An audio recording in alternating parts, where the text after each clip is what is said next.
জয় মা তারা, জয় গুরু বামদেব। গল্পকথায় তারাপীঠ আপনাদের জানায় সুস্বাগতম। তারাপীঠ কি শক্তিপীঠ? না, সিদ্ধপীঠ। অজানা ইতিহাস জানলে শিউরে উঠবেন আপনিও। তারাপীঠ বর্তমান মন্দিরের ইতিহাস প্রায় 200 বছর হলেও তারাপীঠের ইতিহাস কিন্তু 1000-1500 বছরের অধিক।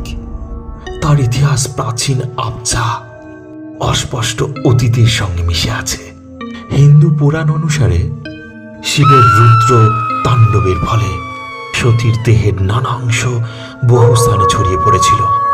তার থেকে ভারত জুড়ে বিভিন্ন সতীপীঠের জন্ম।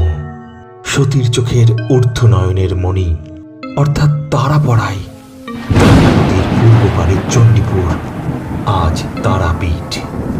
তবে তারাপীঠের আরো বেশি মাহাত্ম্য শক্তিপীঠ বা মহাপীঠ হিসাবে। জয় মা তারা, জয় মা তারা।